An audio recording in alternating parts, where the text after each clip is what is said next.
Bagaimana sebenarnya kewajiban orang tua kepada anak? Apa kewajiban orang tua kepada anak? Artinya apa? Berdosa kalau dia tidak lakukan kepada anak. Apa itu? Satu, beri nama yang baik. Begitu lahir anak tak kasih nama yang baik. Kewajiban yang kedua, setelah kasih nama yang baik, yang kedua, didik. Bagaimana cara mendidik anak? Cari tadi buka Al-Quran, surah Luqman ayat 16 dan seterusnya. Kalau mau mendidik anak yang paling penting, doakan. Karena tanpa hidayah tidak dapat kita anak yang baik. Anak Nabi kalau tidak dapat hidayah, Nabi Nuh, anaknya Nabi tanpa dapat hidayah tidak. Maka mintalah kepada Allah. Doa meminta anak yang soleh itu pendek sekali. Hafal baik-baik Pak, catat ini di HP Pak. Doanya, Rabbi habli minas solihin. Ya Allah, berikan hamba anak yang soleh. Rabbi habli minas solihin. Ya Allah, berikan hamba anak yang soleh. Kapan caranya Ustaz? Kita suap anak tak, ibu-ibu kita kasih nete anak tak kasih asi. Sudah. Rabbi habli minas solihin. Rabbi habli minas solihin. Usap-usap kepalanya. Rabbi habli minas solihin. Jamin kalau bapaknya. Rabbi habli. Apa dilarang perempuan ngeluh? Tidak. Apa dilarang perempuan berkeluh kesah? Tidak. Tapi jangan berkeluh kesah kepada manusia, berkeluh kesahlah kepada Allah.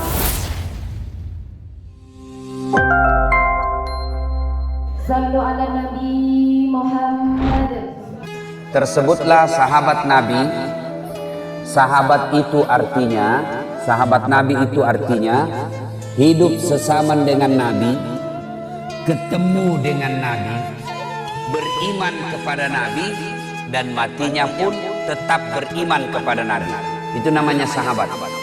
Ya, ada orang ketemu dengan Nabi tapi tidak beriman dengan Nabi. Itu tidak sahabat. Siapa? Abu Lahab. Ketemu sama Nabi itu, bergaul sama Nabi, bahkan pamannya Nabi, tapi tidak beriman sama Nabi, tidak boleh disebut sahabat. Bapak-bapak tidak usah lihat ini nanti dibagi-bagi kalau cukup.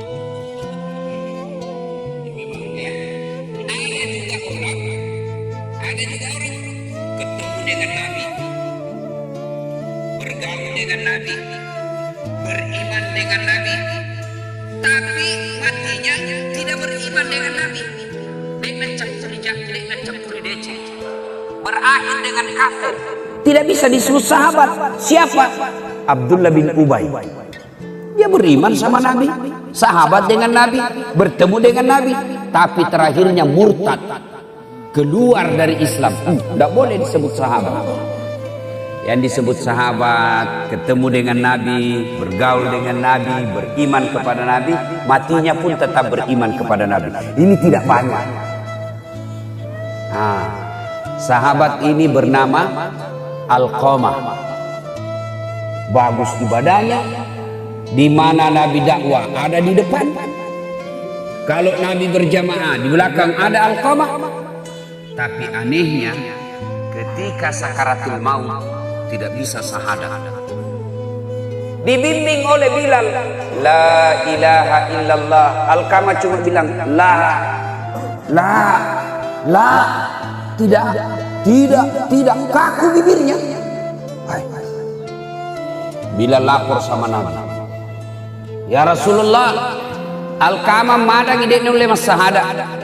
Alqamah sakaratul maut tidak bisa syahadat. Tolong Anda doakan. Nabi bersabda, kenapa bisa? Nabi sekali agamanya itu, kok bisa? Didoakan oleh Nabi, tetap tidak bisa. Nabi lalu bertanya, ada yang tahu rumahnya bapaknya? Sudah meninggal ya Rasul. Kau pergi cari mamanya. Pasti ada dosanya sama mamanya. Pergi cari mamanya. Cari, ketemu. Bilal berkata, Bu, sakaratil maut kodong itu anak, tanda bisa syahadat. Mungkin ada dosanya sama ibu. Apa Nabi bilang ibunya? Nah dapat nih. Kurang ngajar memang itu anak. setengah mati aku hamilkan. Masya Allah, pernah dirasakan hamil? Pernah. Itu di belakang. Itu beda kalau hamil orang darah hamil. Coba dia orang hamil, jalan aja setengah mati. Duduk itu nggak bisa duduk Mas Suleka, pakai standar samping. Iya tuh, tidur baik. Pernah kira ibu hamil tidur tengkurap? Mopang, dah bisa. Bapak, bagaimana rasanya hamil nih Pak? Mau ki rasakan, ambil ki kelapa, kasih masuk 1 biji di perut dengan sabuk-sabuknya, kemana-mana bawa.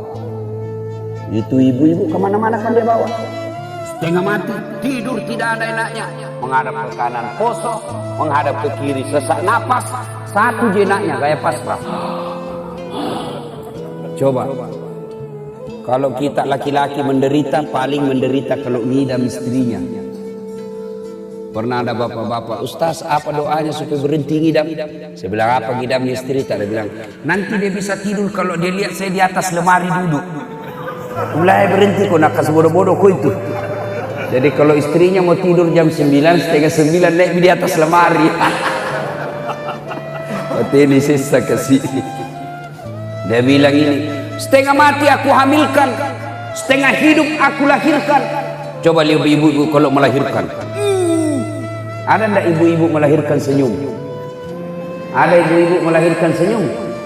Tidak. Bu. Toba mak. Toba mak. 5 bulan kemudian hamil di sini. Setengah mati aku hamilkan, setengah mati ku lahirkan. Setelah ada istrinya, lebih sayang istrinya dari saya. Bu, dia itu anak-anak. Tidak bisa, tidak selamat ini kalau ibu tidak maafkan. Tidak mau saya Rasul kurang ngajar biar saya rasa. Kalau begitu kata Nabi, jalan satu-satunya supaya selamat ini anaknya ibu, saya harus maafkan. Saudara-saudara sekalian kata Nabi, kumpulkan kayu, kumpul kayu, kumpul kayu, nyalakan, nyala. Begitu nyala ditanya lagi, betul tidak memaafkan? Saya tidak memaafkan. Kata Nabi, lebih baik saya bakar api dunia daripada api neraka. Itu api neraka Pak. Jangan coba-coba. Ini bapak-bapak yang anggap enteng api neraka. Kan ada tuh itu biasa bilang, wita topinya wita. Api neraka itu Pak, kata Nabi, 69 panasnya api di dunia, baru sama panasnya api neraka. 69 kali. Api dunia Pak, 69 kali. Itu bahkan paling ringan apinya neraka. Kata Nabi, diletakkan kerikilnya neraka di kakinya, paling ringan. Letakkan kerikilnya neraka di kakinya, saking panasnya mendidih sampai ke otaknya. Itu yang paling ringan.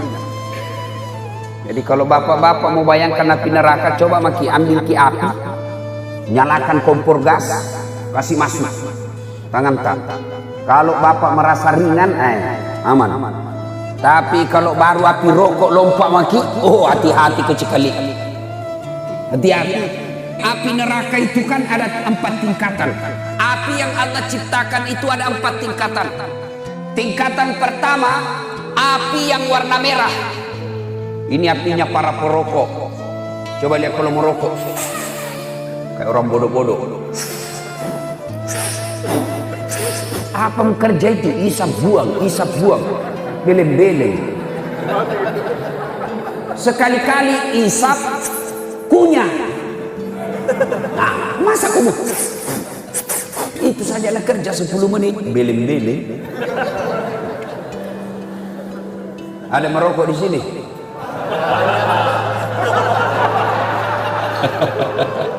Minta maaf Pak, minta maaf. Biar ini bapak marah. Bapak mau marah mau pulang sebentar.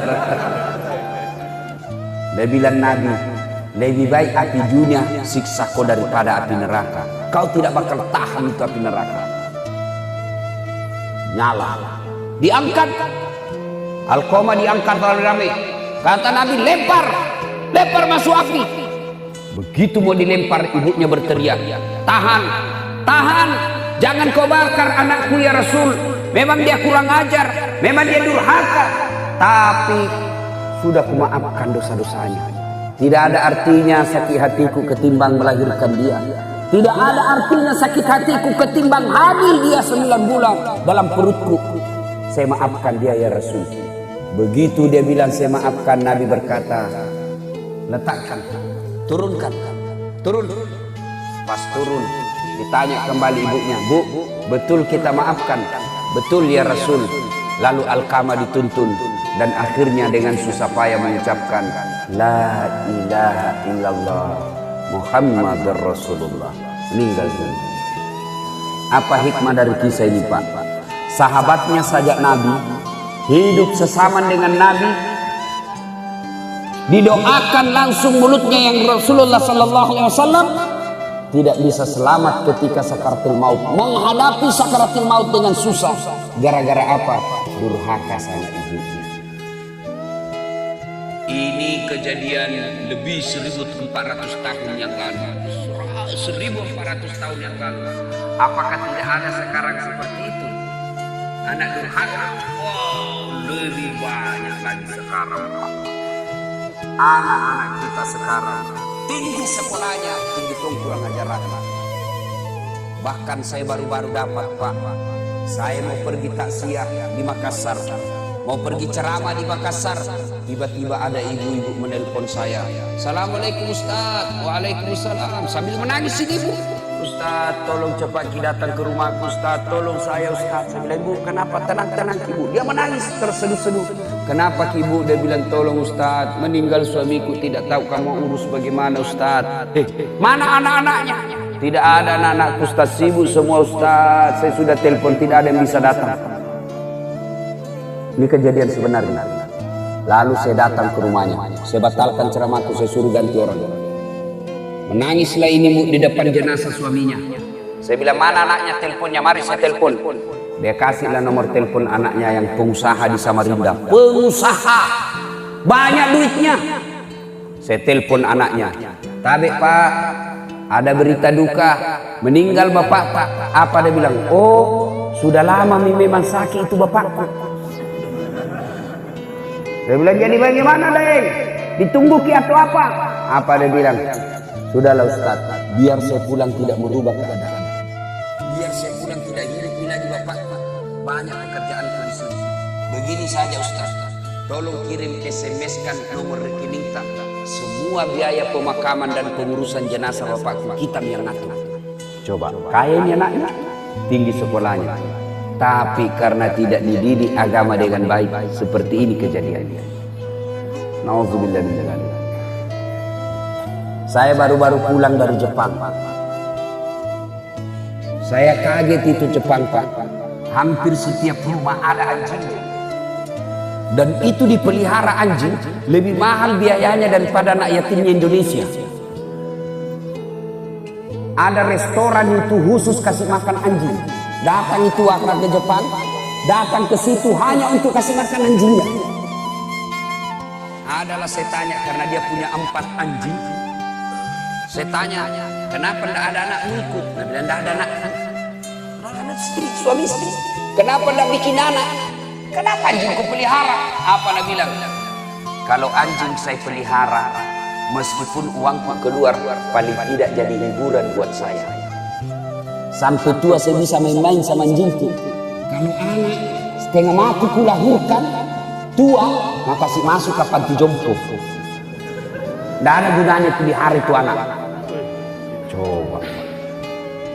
Kalau bapak tidak didik agama dengan baik anak, tunggu nih. Nah kasih begini juga. Pak, ibu bapak yang saya muliakan, ini yang saya ingin sampaikan. Pentingnya kita didik agama apa? Didik itu agama anak-anak tak.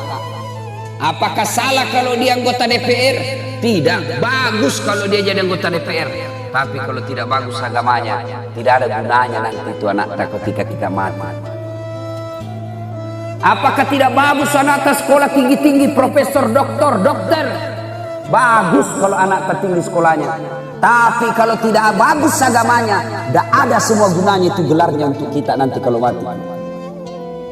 Apakah jelek kalau anak kita jadi pemborong kontraktor? Bagus kalau anak kita jadi pemborong kontraktor supaya dia kaya. Tapi kalau tidak bagus agamanya, tidak ada gunanya, semua itu pemborong kontraktor. Nah, sekarang kenapa anak tak salah? Kenapa anak kita sekarang makin tinggi sekolahnya, makin tinggi kelasnya?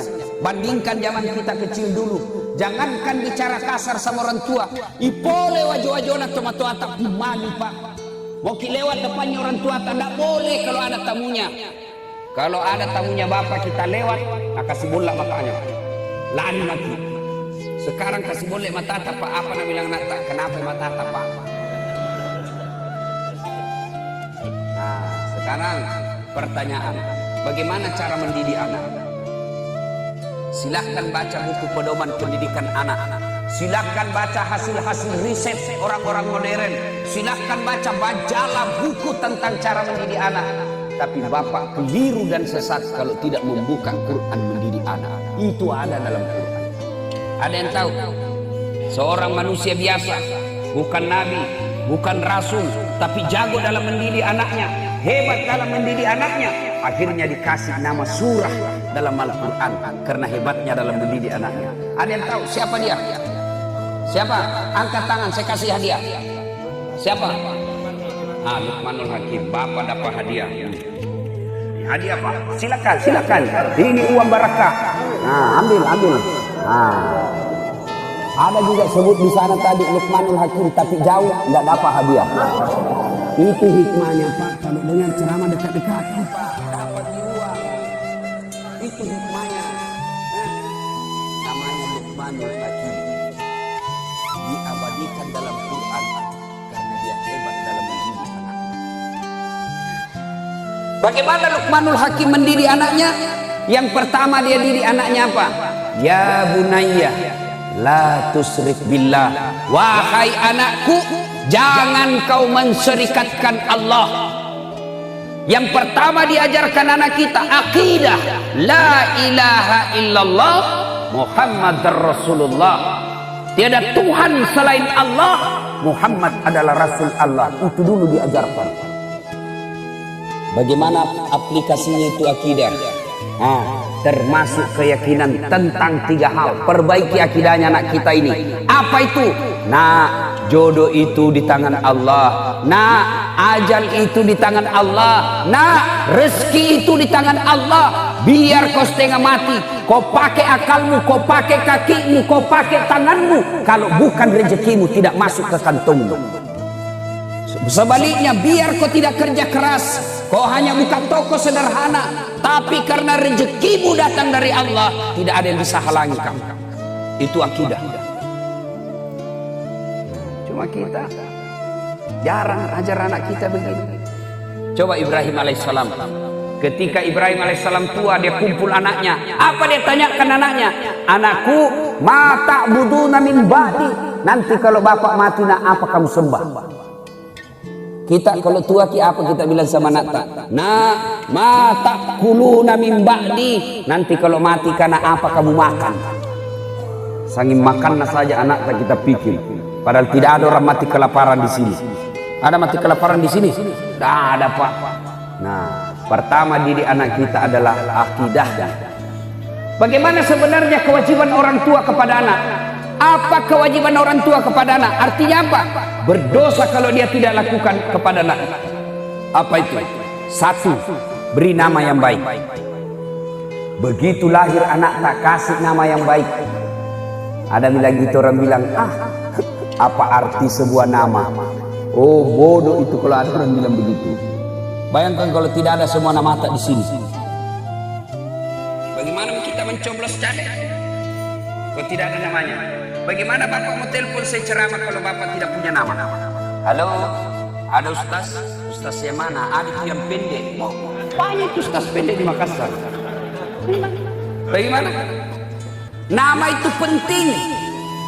Dalam Islam, nama adalah doa. Ketika anak namanya mutmainnah, artinya jiwa yang tenang. Ketika panggil temannya, oh mutmainnah, itu berarti orang, wahai kau jiwa yang tenang. Nama adalah doa. Itu di dunia. Lalu nama adalah identitas. Nama adalah ciri, tanda. Sebut nama apa? Bapak sebut nama, paling tidak ada dua setahu. Siapa? Suku dan agama. Sebut minamata. Nama Muhammad Margono.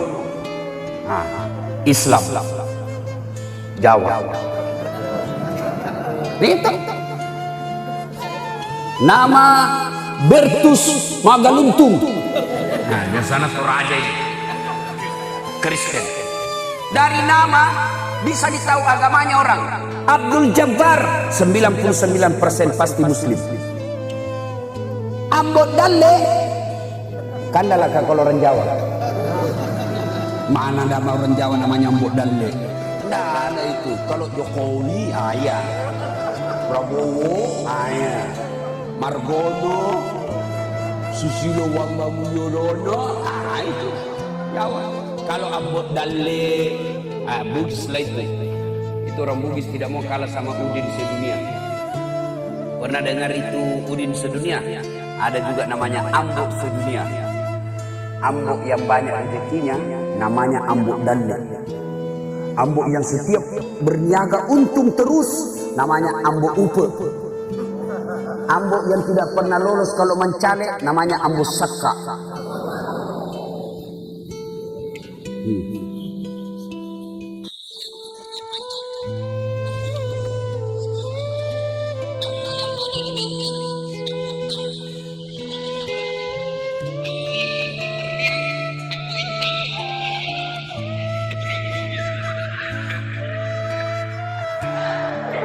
Nama. Lalu apa kaitannya juga di akhirat kelak? Nama di akhirat kelak itu tujuannya apa? Ketika kita dikumpul di padang mahsyar, kan diadili satu-satu orang, Pak. Pernah rasakan mencoblos atau ngantri bayar listrik? Lama kita menunggu toh? Padahal itu masih di dalam ruangan. Ada AC-nya, loketnya ada 4. Masih lama kita menunggu. Bagaimana nanti kalau kita diadili dari Adam sampai kiamat dunia? Berapa miliar manusia satu loket? Dari Adam sampai kiamat satu loket. Kenapa satu loket? Hanya satu Tuhan yang adili kita. Maka dipanggil kita satu-satu. Di sini fungsinya nama yang baik. Siapa dulu dipanggil? Nenek saya duluan mati? Belum tentu. Siapa? Nama-nama Islam dulu. Abdul Jabbar, Abdul Rahman, Umar bin Khattab, Tariq Husler,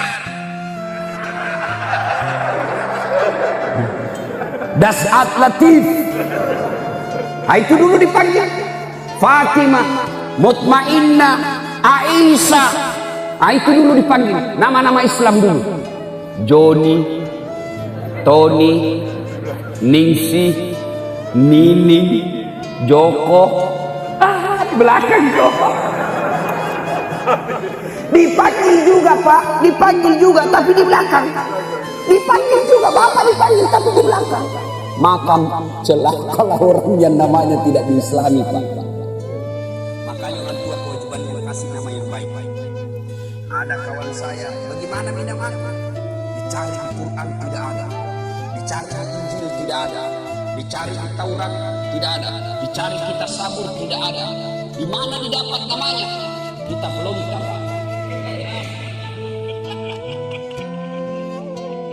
Siapa namanya?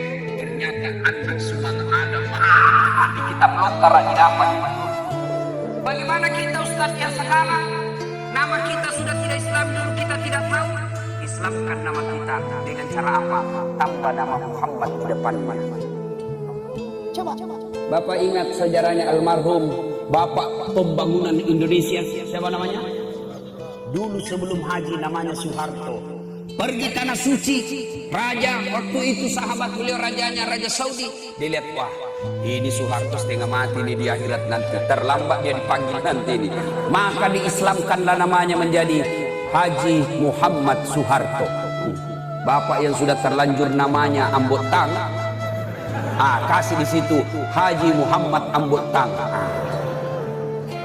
Kalau perempuan, cintailah seperti istri para nabi, tambah Siti di depannya. mengislamkan. Niatkan itu. Karena dulu kita tidak tahu ada kekeliruan ibu-ibu ini sekarang. Apa itu? Dia ganti namanya bapaknya setelah menikah. Itu haram. Tak boleh itu. Ini kita ikut-ikut budaya Eropa. Misal, istri namanya Naurah, bapaknya namanya Nasrun. Bagusnya namanya Naura Nasrun. Tapi setelah dia menikah, biasanya kita ini, setelah menikah dia ganti namanya bapaknya menjadi nama suaminya. Setelah menikah nama suaminya Das'at Latif, maka dia gantilah namanya menjadi dari Naura Nasrun menjadi Naura Das'at Latif. Haram. Bahkan hadis yang diriwayatkan oleh Muslim dijelaskan, laknat Allah bagi mereka yang mengganti nama bapaknya di belakangnya.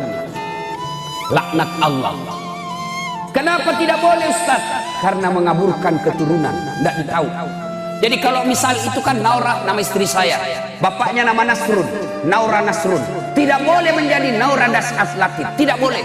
Kenapa? Begitu lahir namanya anakku, saya kasih nama Nasirah Das'at Latif, berarti saudara sama mamanya. Sama-sama Latif di belakang, Das'at Latif di belakangnya. Tidak boleh. Pernahkah Bapak dengar nama Khadijah diganti namanya di belakangnya Nabi Muhammad di belakang? Tidak. Khadijah tetap disebut Khadijah binti Khuwailid. Aisyah binti Abu Bakar Siddiq. Tidak boleh ganti-ganti suami, nama suami. Boleh nama suami di belakang dengan catatan tambah kata.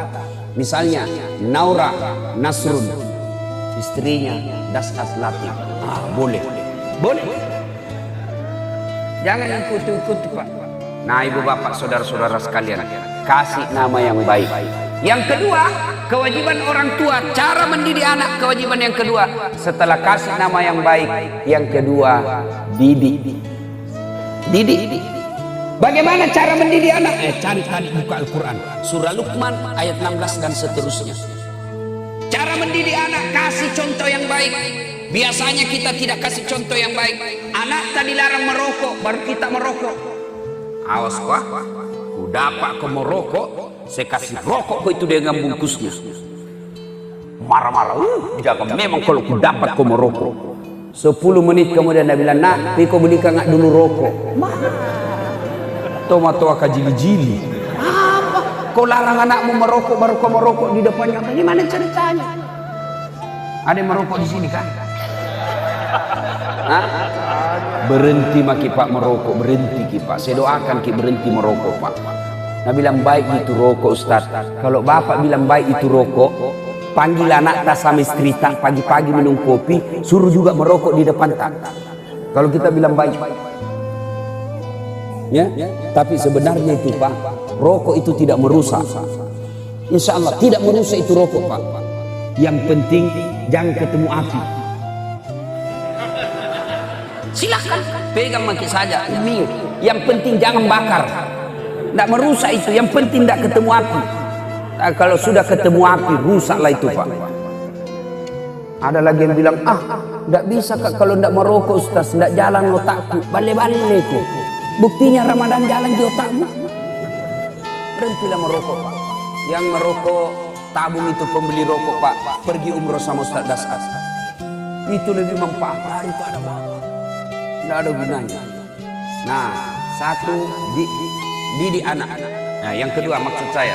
Tadi kewajiban orang tua kasih nama. Dua, didik. Kasih contoh yang baik. Itu orang tua saya Bu, mamaku, Dasarjana. Saya ingat betul Pak Bupati, waktuku masih sekolah. Karena dulu di rumahku waktu saya SD SMP tidak ada lampu. Jadi hanya terbatas yang punya lampu di kampung. Maka saya pergi belajar kelompok.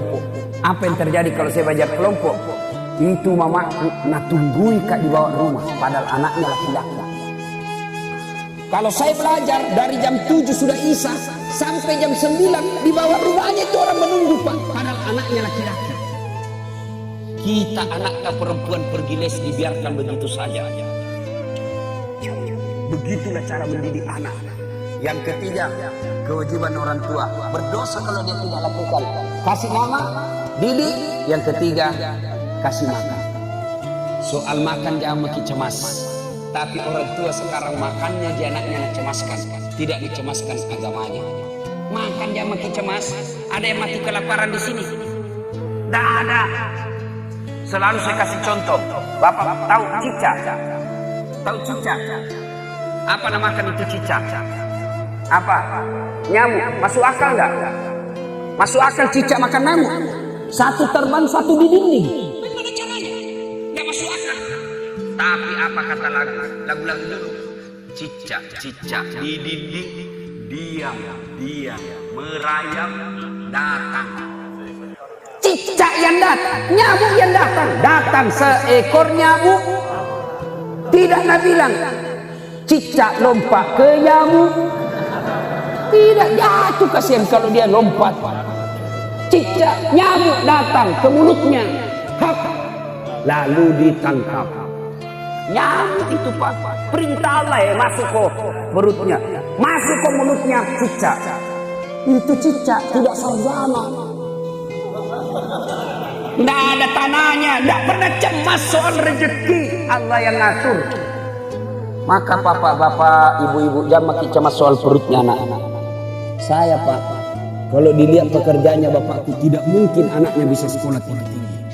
Petani penggarap, sawahnya orang dia kerja Pak. Tahu kan bapak namanya petani penggarap? Sawahnya orang dikerja, naik 5 karung, 4 karung untuk yang punya sawah, 1 karung untuk bapak, 14 anaknya. Masuk akal enggak? Yang heran bagus itu kalau banyak anak. 14. Bayangkan kalau 14. Mamaku sekarang tiap bulan 14 juta dia terima 1 bulan. Dari mana? Dari semua anaknya yang 14, 1 juta 1 orang. Nah bilang mamaku tambah aja anaknya. Sekarang kita 1 di anaknya, 2 anak, 1 tenggelam, 1 nagigi buaya, habis nih. Coba kalau 14, 1 jadi bupati, 1 jadi sekda, 2 jadi anggota DPR, 4 jadi kontraktor, 2 jadi penghafal Quran, 1 jadi mubalik. Enaknya bapak hidup. Bapak saudara-saudara sekalian, ya. Nah, didik, ya. Bapak saudara-saudara sekalian, yang keempat, kalau mau mendidik anak yang paling penting, doakan. Karena tanpa hidayah tidak dapat kita anak yang baik. Anak Nabi kalau tidak dapat hidayah, Nabi Nuh, anaknya Nabi tanpa dapat hidayah tidak. Maka mintalah kepada Allah. Doa meminta anak yang soleh itu pendek sekali. Hafal baik-baik Pak, catat ini di HP tak. Doanya, Rabbi habli minas solihin. Ya Allah, berikan hamba anak yang soleh. Rabbi habli minas solihin. Ya Allah, berikan hamba anak yang soleh. Kapan caranya Ustaz? Kita suap anak tak, ibu-ibu kita kasih nete anak tak, kasih asih. Sudah. Rabbi habli minas solihin. Rabbi habli minas solihin. Usap-usap kepalanya. Rabbi habli minas solihin. Jangan kalau bapaknya. Rabbi habli minas solihin.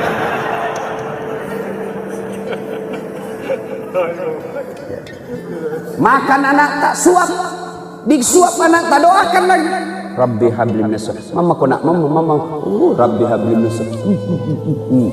Doakan. Di mandi anak tak disampoi. Rabbi habli minas solihin.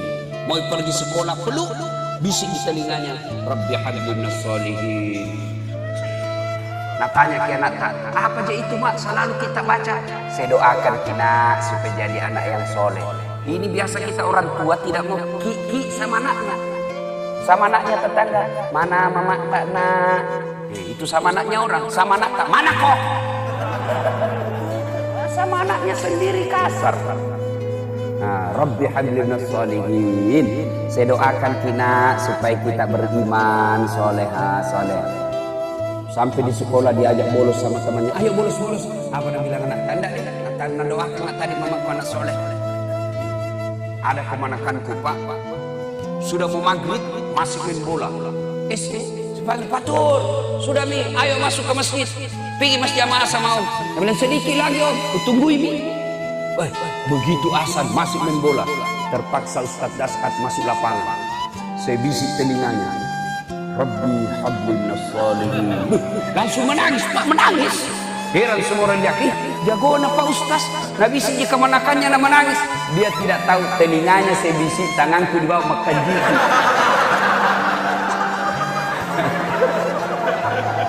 Artinya apa? Kalau anak tak salah, kasih hukuman. Supaya apa? Dia tahu bahwa salah. Itu orang dulu Pak. Kita orang tua tak kalau salah. Aina bebak lima toki Pak. Nah pukul ki. Saya pernah diikat di tiang rumah. Diikat Kak di tiang rumah. Baru dikasih kapas ini telingaku. Sama hidung. Sedikit. Apa? Baru bapakku ambil sarang arella. Semut-semut yang nganu itu dan pohon-pohon yang besar, bukan semut kecil. Kalau semut kecil Pak bahaya. Yang semut yang besar-besar itu dia gugurkan itu di atas kepalaku Pak. Kenapa? Saya didapat tidak sholat Jumat. Coba. Saya pernah di Lomboki mulutku. Lombok besar bukan lombok kecil. Karena kalau lombok kecil pedis sekali. Itu memang itu lombok besar. Nak coba sudah itu nak ambil, nak simpan di mulutku. Kenapa? Saya didapat sebut alat kelamin perempuan. Madak sifat. Coba. Tuh ibu-ibu dulu. Sekarang anak tak salah. Biasa, enggak apa-apa Ji. Akhirnya terbiasa salah. Minta HP, enggak mau bapaknya kasih. Langsung datang mamanya. Kasih nih, apa gunamu jadi camat? Banyak nawamu setengah mati kau cari uang urus rakyat. Ada camat di sini.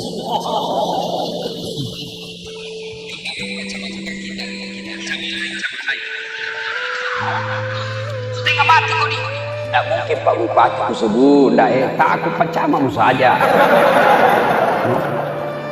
Coba bayangkan. Marah mamanya. Kasih nih. Banyaknya uangmu tidak bisa belikan nih. Kasih susah saja. Beri kami saja. Daripada nak kasih susah. Jangan jadi istri kalau tidak mau susah. Kalau tidak mau susah ibu jadi gasturiti. Jadi stua Republik Indonesia. Memang harus susah nama orang tua. Pak Bu, itu orang tua dulu cara didik anak belum tentu tidak di sekolahnya lalu tidak tentu.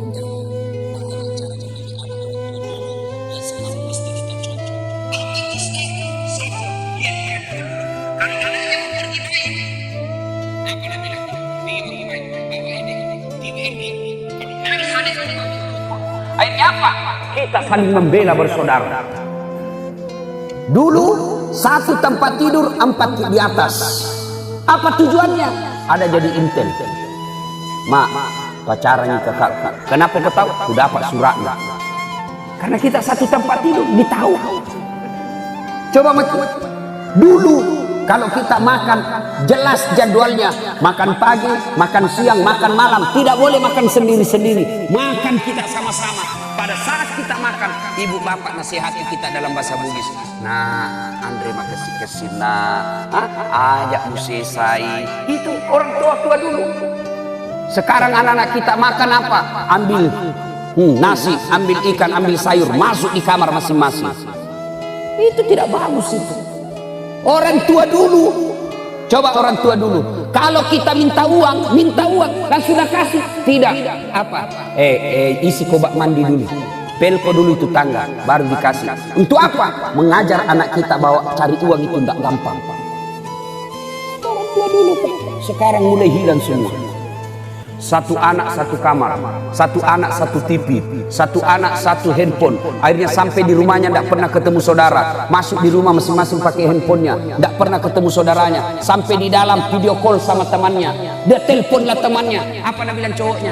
Kasih kau pakai kau itu headset supaya tidak dengar mamamu di kamar. Nah bilang cowoknya dari sebelah video call, lihat ke bedek kasih luar lidah tak. Sedikit lagi turun leher tak? Ya, cek buka sedikit. Akhirnya apa?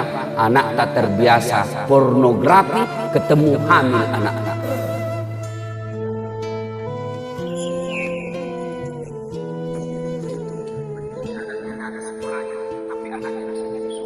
Kenapa kita sekarang gajinya suami tak jelas, ada mobil dinasnya, ada rumahnya baik, ada pengawal-pengawalnya.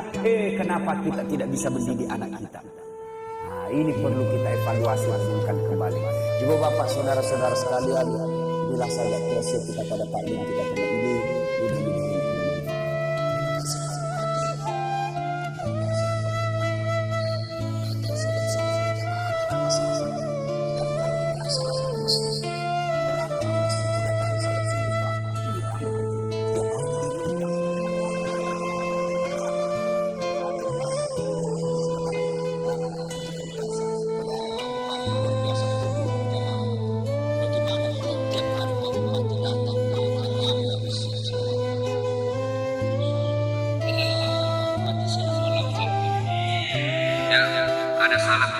Pak Wakil Bupati. Beliau mau hadir sebenarnya tapi tiba-tiba harus ke Makassar karena ada acara di Makassar yang tidak bisa diikuti Pak Bupati. Ya Pak Bupati wakilkan, namanya wakil ya, kau wakili saya lah, namanya wakil. Inilah tausiah kita, mudah-mudahan ada manfaat ya. Sebelum kita akhiri, mari kita kirimkan suratul Fatihah kepada Rasulullah Muhammad sallallahu alaihi wasallam. Khasiat dan keutamannya kita ikhlaskan untuk ikhlaskan bapak saya. Ila hadatin Nabi Mustafa Muhammad sallallahu alaihi wasallam, summa khususin ruhil almarhum Abdul Latif bin Syihab. Al-Fatihah.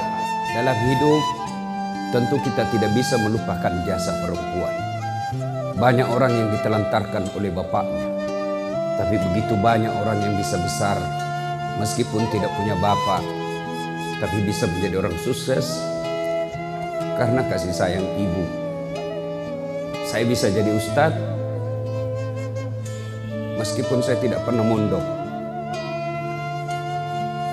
tapi karena ibu saya. Beliau sekarang usia 85 tahun. Tidak pernah sekolah, punya suami yang pekerjaan tidak jelas, pernah ditinggal merantau bertahun-tahun. Saya melihat ibu saya menjual piringnya untuk menyekolahkan anaknya. Saya melihat ibu saya, dia jual mesin jahitnya yang satu-satu peninggalan dari kakek saya. Saya ingat itu mesin jahit warna hitam, mereknya kupu-kupu. Dijualnya 10.000. Pertama dia hanya pinjam duit 5.000 sama tetangga, lalu tidak bisa dibayarnya. Lalu ibu saya berkata, ambil ini mesinku, kau beli 10.000. Tapi yang membelinya hanya mampu membeli 9.000. Piring gelas habis dijual. Karena bapak saya waktu itu pergi merantau dan tidak punya penghasilan.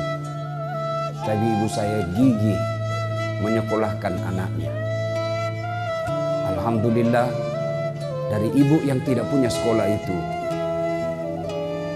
saya tahu adab, saya tahu tata kerama. Saya ingat sekali ketika ibu saya selalu menyuruh saya, nak kau pergi pinjam gula di sebelah. Kalau ada tamunya, tidak ada gula pasir, pinjam di sebelah. Kau duduk dulu, jangan kau bicara sambil berdiri. Duduk kau, tudak kau kalau orang Bugis bilang.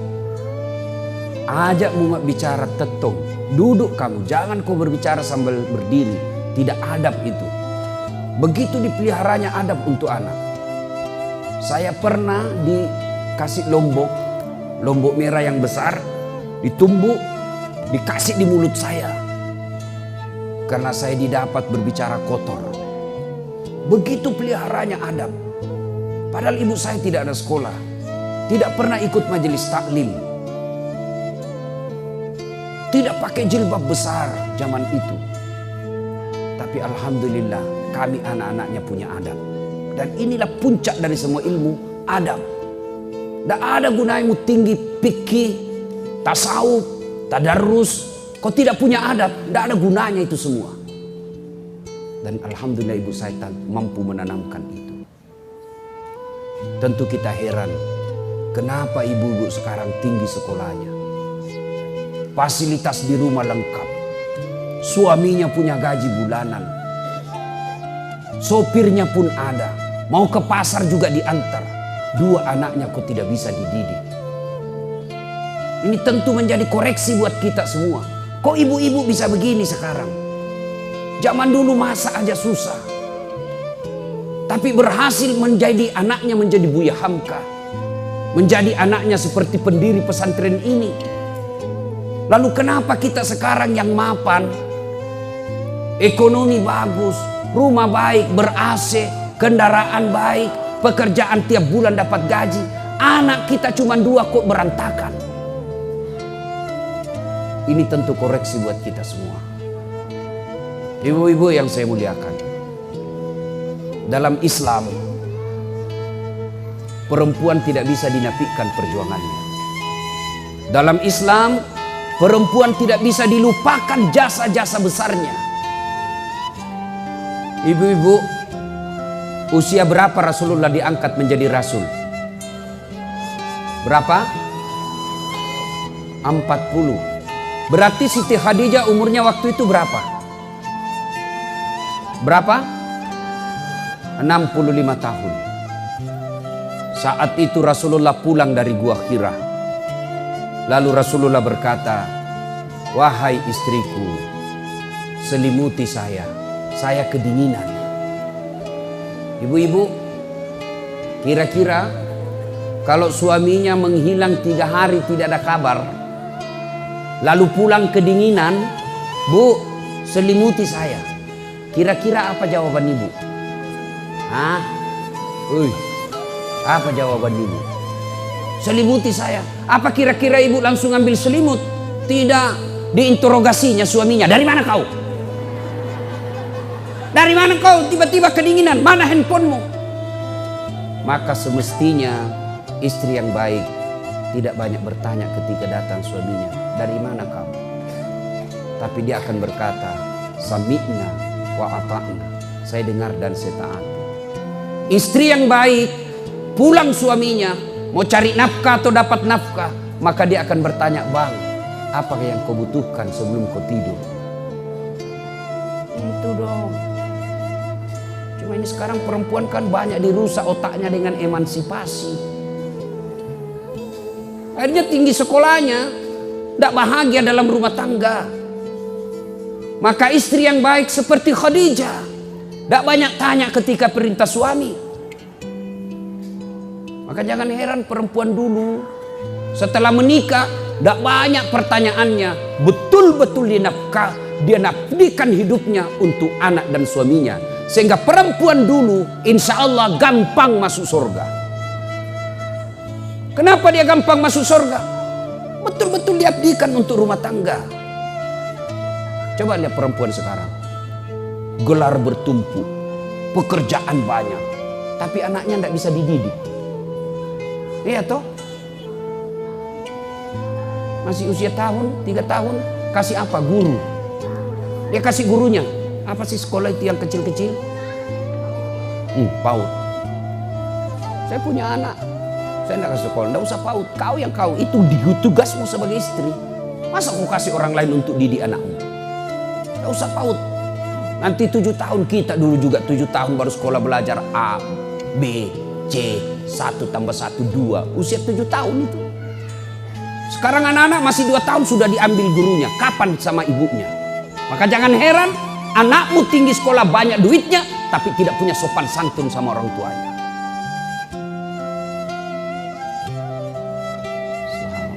Ya? Ibu kenal Khadijah? Tahu Khadijah, ibu? Tahu Khadijah? Itu Khadijah, ibu. Ini karena ibu-ibu yang banyak, maka nasihat buat ibu-ibu. Tahu Khadijah? Khadijah, ibu. Itu Khadijah sebelum menikah dengan Rasulullah, dia adalah orang yang paling kaya di Mekah.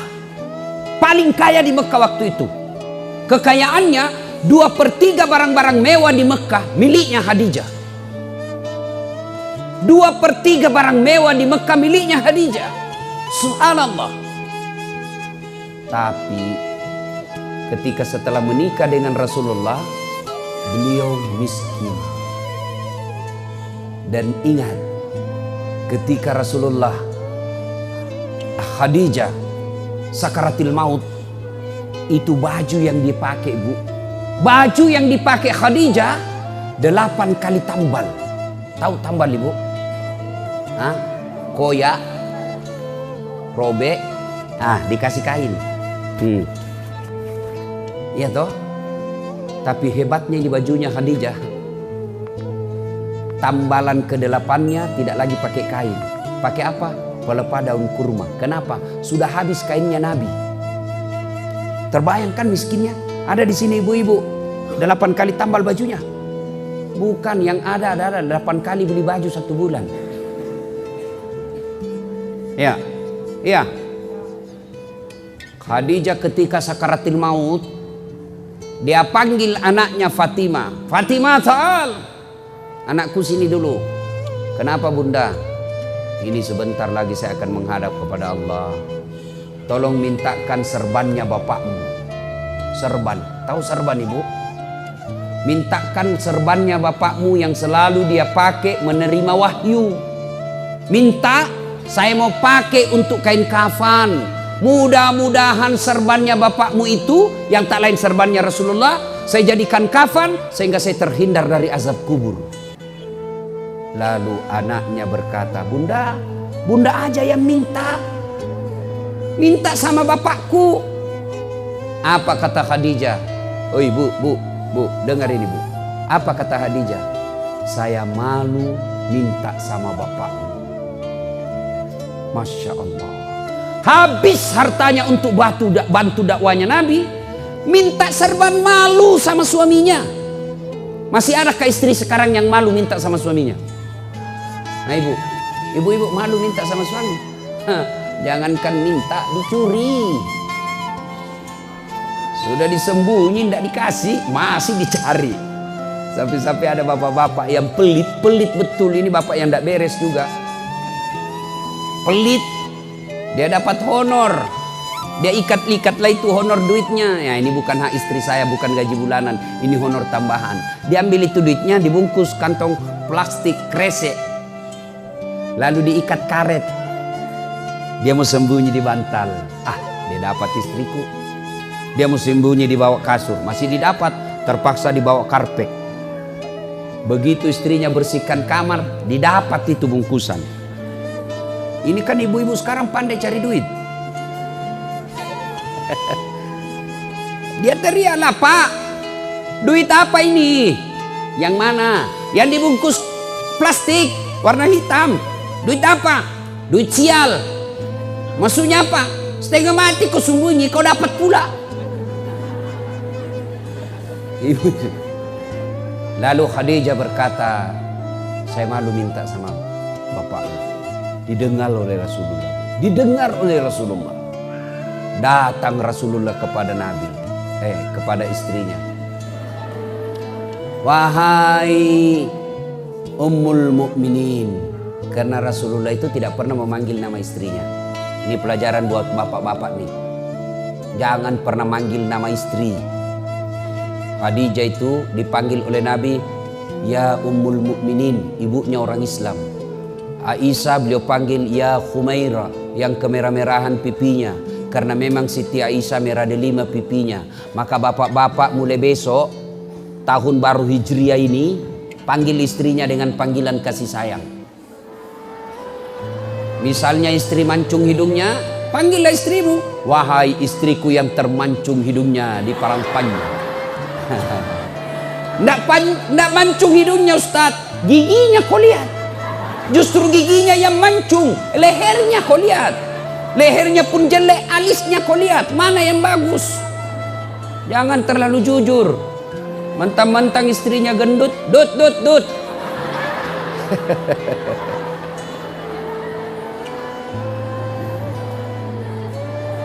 Datang Nabi, wahai ibunya orang Islam, habis hartamu untuk bantu saya dakwah.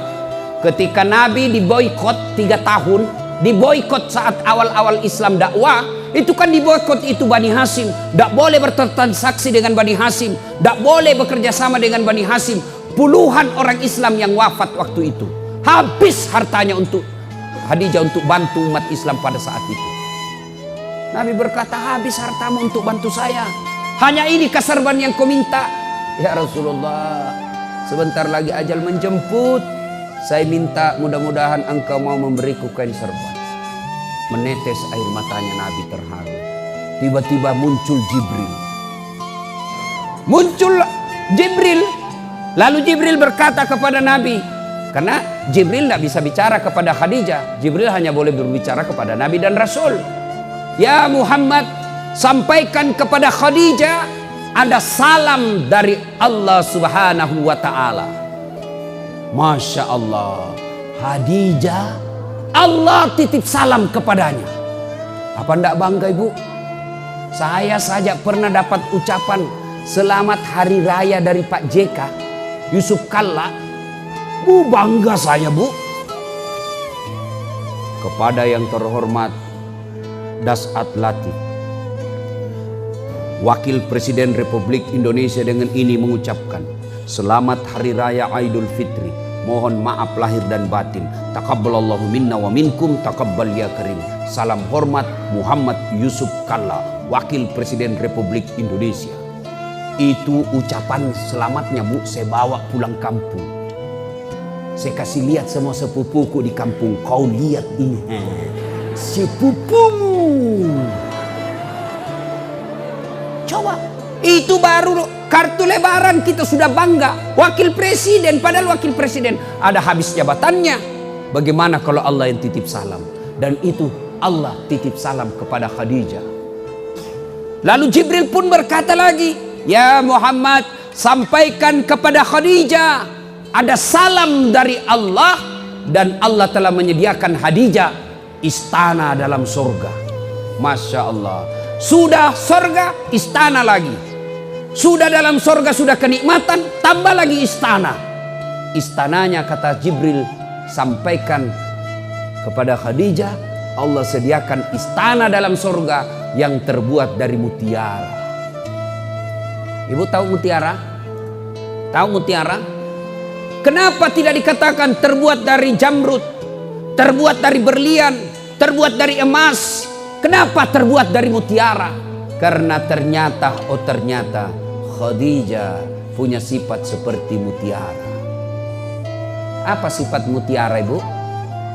Mutiara hidup di dasar laut. Ada masuk pasir, ada masuk kerikil-kerikil dalam perutnya. Dia tutup ke cangkangnya. Bayangkan, perut mutiara itu kan daging yang lembut. Tutup cangkangnya, masuk pasir, masuk kerikil, pasti sakit kan? Tapi ditutup cangkangnya, mutiara tidak pernah berteriak. Yang pasir kerikil dia oles sendiri, dia hadapi sendiri dalam cangkangnya. Setelah beberapa saat kemudian dibuka cangkangnya. Apa yang keluar? Mutiara. Apa sifat Khadijah? Masalah dalam hidupnya, masalah dalam rumah tangganya tidak pernah diekspos keluar, tidak pernah mengeluh kepada manusia. Khadijah hanya mengeluh kepada Allah. Ibu-ibu zaman sekarang ngeluhnya bukan di sajadah, ngeluhnya bukan doa. Ngeluhnya di mana? Di Facebook. Ngeluhnya di mana? Di WhatsApp. Ngeluhnya di mana? Medsos. Bertengkar suaminya update status. Tidak kusangka kau begitu. Pergi suaminya 3 hari tidak ada kabar, update status lagi. Di mana di kau? Update status lagi, kesepian banget.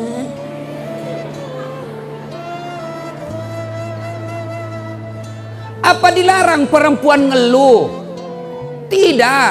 Apa dilarang perempuan berkeluh kesah? Tidak. Tapi jangan berkeluh kesah kepada manusia, berkeluh kesahlah kepada Allah. Bu, suami pergi cari nafkah, hasil tidak sesuai keinginan. Anak mau sekolah, ibu tidak usah ngeduh di Facebook. Andai ku tahu penghasilanmu seperti ini, tidaklah aku menerima lamaranmu. Apalagi tidak menerima, kau sudah punya anak 2. Tapi dia mengeluh kepada Allah. Ya Allah, Engkau yang mengatur rezeki suamiku. Kami membutuhkan tambahan penghasilan. Engkau yang maha kaya. Jika rezeki suamiku masih di atas langit, turunkan. Jika masih dalam tanah, munculkan. Jika masih jauh, dekatkan. Jika masih sedikit, cukupkan. Yang lebih penting dari itu, ya Allah, berkahkan penghasilan suamiku. Amin ya rabbal alamin. Sudah itu dia WhatsApp suaminya, dia SMS suaminya, bang, jangan galau mencari nafkah. Jika rezekimu memang sudah itu, maka jangankan diambil orang, tertukar saja tidak. Rezeki takkan kemana. Jangan galau dan menghalalkan segala cara. Baru aja aku doakan dalam sholat duhaku, semoga Allah merahmati penghasilanmu. Salam sayang selalu dari istrimu di rumah. Nyaman.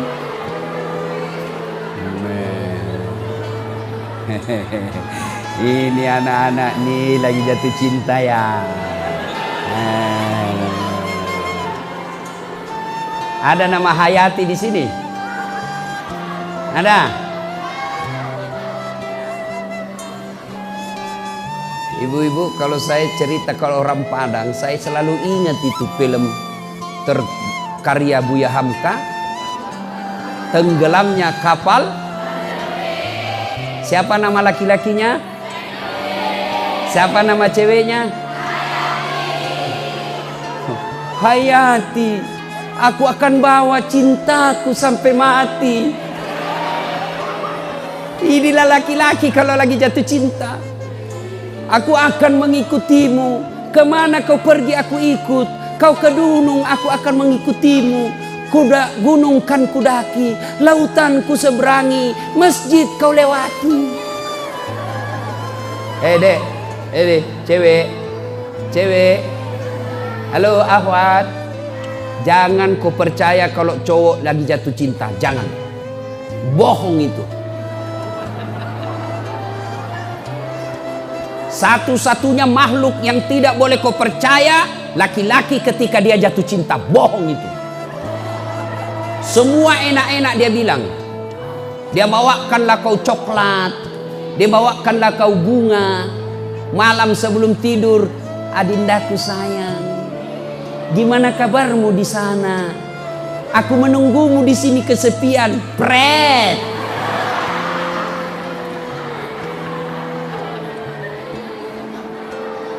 Nah, Bu Khadijah, ibu-ibu, tahun baru Hijriah ini jadilah Khadijah. Apa Khadijah? Patuh dan taat sama suami, lalu tidak pernah mengeluh kecuali hanya kepada Allah. Kepada tetangga tidak boleh, kepada saudara pun tidak boleh. Untuk apa kau cerita aib-aib rumah tanggamu kepada orang lain? Kenapa? Pasti dia cerita. Kalau ibu curhat sama tetangga, suami saya kok gitu ya, saya tidak sangka dulu waktu belum dinikahinya aku santun. Hati-hati sayang. Ada batu di depanmu. Sekarang setelah ada anakku tahan tuh kakiku, dibilang, di mana kau simpan batamu? Sekarang tidak usah curhat sama tetangga. Dengar tetanggamu curhat, apa kata tetangga? Kasihan benar ibu, kok bisa ya suamimu begitu? Tapi dalam hatinya, rasai loh. Tidak usah. Ibu cerita ke orang lain, pasti dia cerita juga. Masa dia cerita saya Ustadz, saya masih sepupu satu kali itu, masih sepupu saya. Masa dia cerita? Siapa Abu Lahab? Abu Sofyan. Abu Sofyan itu sepupunya Nabi. Masa dia cerita saya Ustadz? Itu masih paman saya. Siapa Abu Lahab? Pamannya Nabi. Masa dia cerita saya Ustadz? Itu masih saudara kandung sama saya. Siapa yang dorong Nabi Yusuf masuk ke sumur? Saudaranya. Jadi tidak usah kau cerita aibmu, tidak usah kau cerita penderitaan rumah tanggamu. Kan ini orang bule selalu bilang, berceritalah, berkisahlah, karena ketika kau bercerita bebanmu akan berkurang. Siapa bilang? Lebih baik cerita kepada Allah. Ngadu ibu, sholat tahajud, sholat duha, sholat hajat. Kalau Allah yang kabulkan doa ibu, kecil memperbaiki rumah tangga. Nih perempuan pertama, Khadijah. Ada lagi perempuan, Nabi dakwah, la ilaha illallah, tiada Tuhan selain Allah, jangan sembah kecuali Allah. Ribut Madinah, Mekah, marah kafir Quraisy, marah Abu Jahal, tersinggung Abu Lahab, jengkel Abu Sofyan, marah pembesar-pembesarnya. Akhirnya apa? Muhammad dimusuhi, ditangkapi orang yang masuk Islam, disiksa budak-budak yang masuk Islam. Salah satu budak yang disiksa hidup-hidup namanya Sumayyah. Ada yang tahu siapa Sumayyah?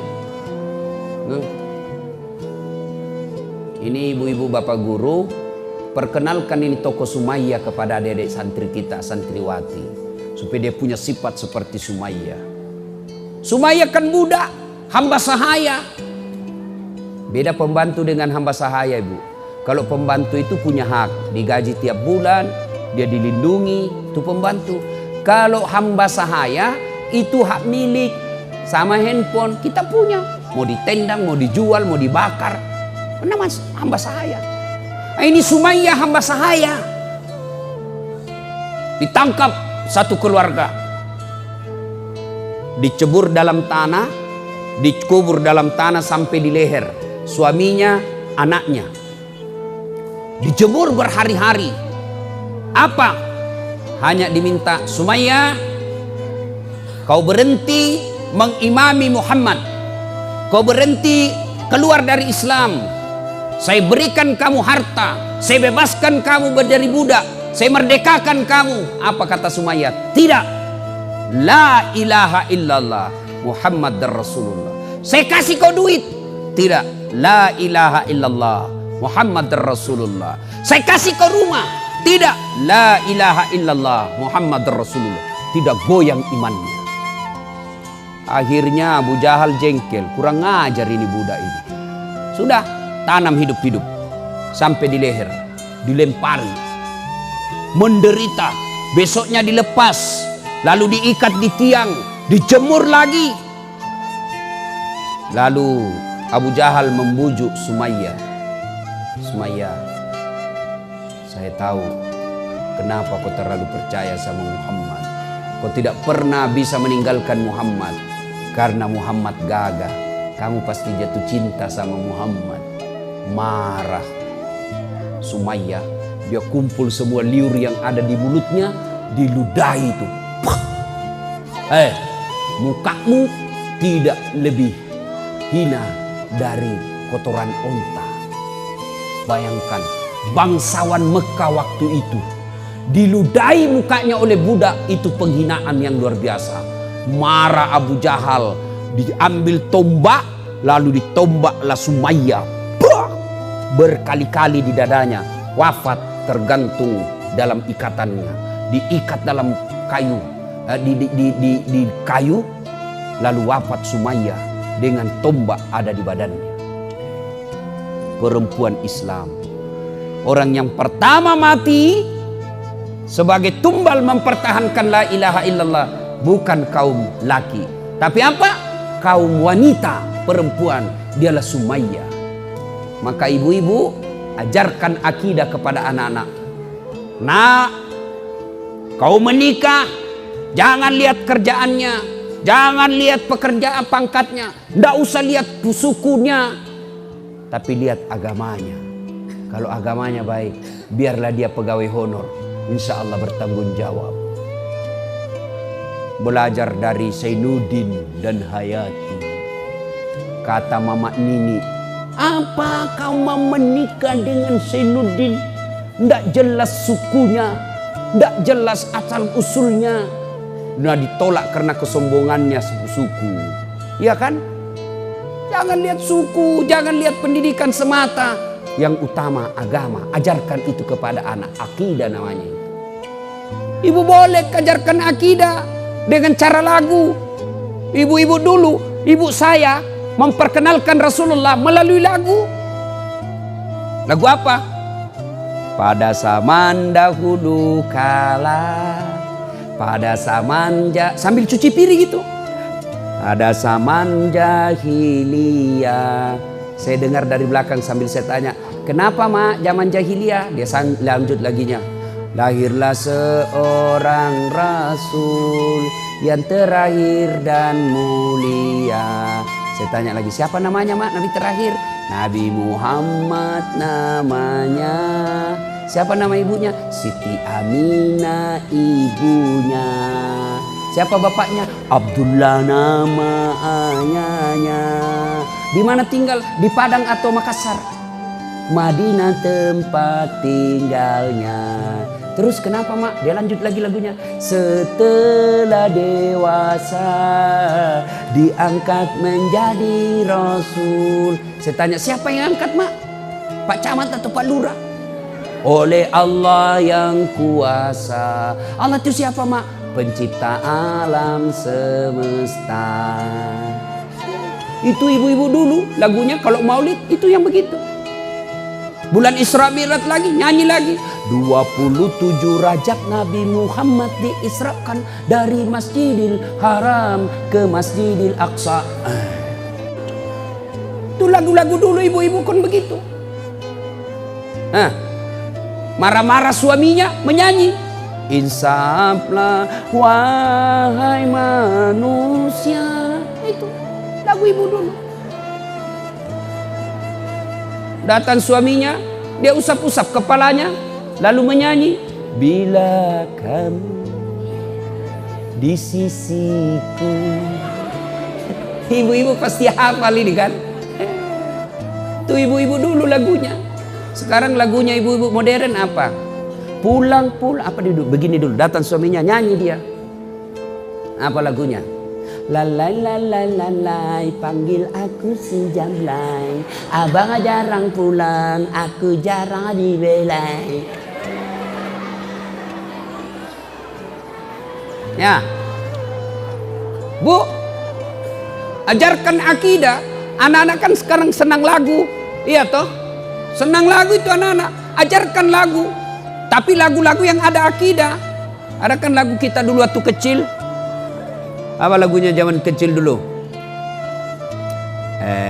Topi saya bundar, bundar topi.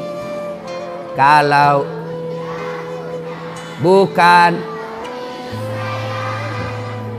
hasil guru TK. Nah, kalau guru akidah dia ganti itu lagu. Tuhan saya Allah, Allah. Kalau bukan nah, itu ada manfaatnya. Akidah. Topi saya bundar. Ya namanya topi. Ya pasti bundar karena kepalamu bundar. Kecuali segi 4 kepalamu.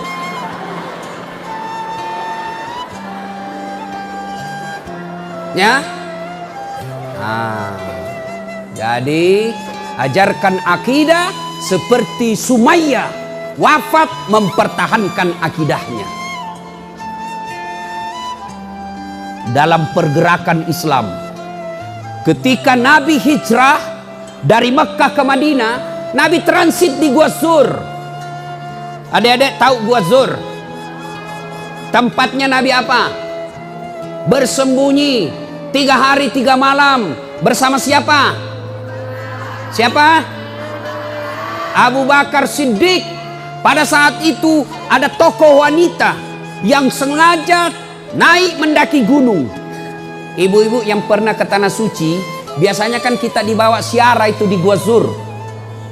Itu kalau jalan kaki naik ke atas, laki-laki saja paling cepat 3 jam. Ini tokoh wanita yang jalan kaki membawakan makanan Nabi ke Gua Zur 3 hari 3 malam berturut-turut. Siapa yang tahu namanya? Siapa? Asma. Bukan Asma. Asma binti Abu Bakar Siddiq. Inilah dia. Sampai anaknya Abu Bakar Siddiq ini tidak punya tali. Dia robek itu jilbabnya. Dia robek itu kudungnya untuk membungkus makanan untuk Nabi. Artinya wanita boleh melakukan pergerakan-pergerakan politik. Tapi dengan catatan tidak boleh menghindarkan fitrahnya sebagai perempuan. Boleh beraktivitas perempuan di luar, boleh, dengan catatan tidak boleh meninggalkan tugasnya sebagai istri dan tugasnya sebagai ibu. Itu bicara perempuan-perempuan hebat. Berkaitan juga dengan hijrah. Ketika selesai rapat bangsawan-bangsawan kafir Quraisy Itu kan bersepakat mereka ketika rapat. Ini rapat tidak boleh bocor. Sebentar malam Muhammad kita akan bunuh. Tidak boleh bocor hasil rapat. Siapa yang bocorkan kami tangkap. Setuju? Setuju. Pulang rapat ada bapak-bapak, dia cerita sama istrinya. Bu, apa? Jangan ribut. Apa? Rahasia. Muhammad sebentar malam mau dibunuh. Tapi jangan kau ngomong, ini rahasia ya. Awas bocor. Ini sudah dikasih tahu istrinya. Ini istrinya pergi bertetangga. Jangan ngomong-ngomong. Ini rahasia. Hanya kau saya kasih tahu. Jangan ngomong ya. Aman, tidak bocor. Muhammad sebentar malam mau dibunuh. Setelah itu ini dia cerita lagi setengah. Jangan ngomong-ngomong. Ini rahasia. Akhirnya awalnya nggak ngomong-ngomong, satu Makkah ngomong. Gara-gara apa? Nih tukang gosip. Ternyata dari dulu perempuan tidak boleh diberitahu rahasia, pasti bocor. Itu penyakitnya perempuan. Kan itu kita baca kisah dalam kitab kisah Isra Mi'raj. Ketika Nabi pergi perlihatkan isi surga, alhamdulillah banyak perempuan dalam surga. Begitu mampir lihat neraka, lebih banyak lagi dalam neraka. Apa sebabnya? Karena perempuan tidak bisa menjaga gosip. Kalau kumpul-kumpul begini masih ada itu yang gosip. Lewat temannya enggak dia cerita, tapi dilihat mulai dari pintu masuk sampai duduk. Apa? Dia enggak ngomong tapi matanya, bibirnya. Kenapa? Enggak serasi kudungnya. Iya, kayak umbun-umbun. Satu sudah gosip tuh, lewat lagi yang satu. Palsu lipstiknya. Kenapa kau tahu? Melengket di giginya. Sudah 3 dia gosip. Sampai Ustadz Dasat pun dia gosip. Saya lewat tadi ada yang bilang, ih Ustadz Dasat itu juga bajunya yang di YouTube.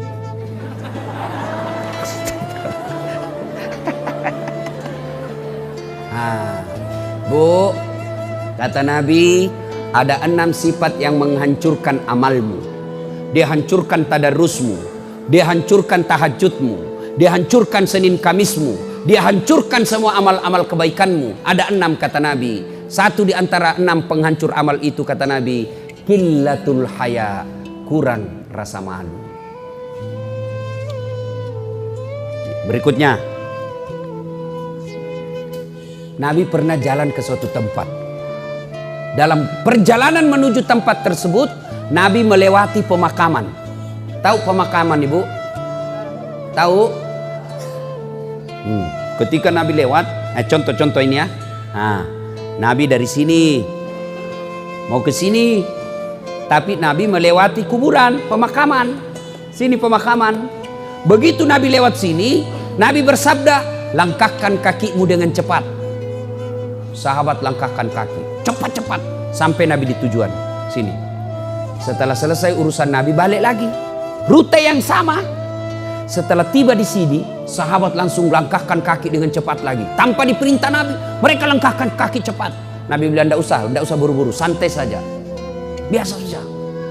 Sampai di sini, sahabat bertanya, ya Rasulullah, waktu pergi, di sini kami disuruh buru-buru.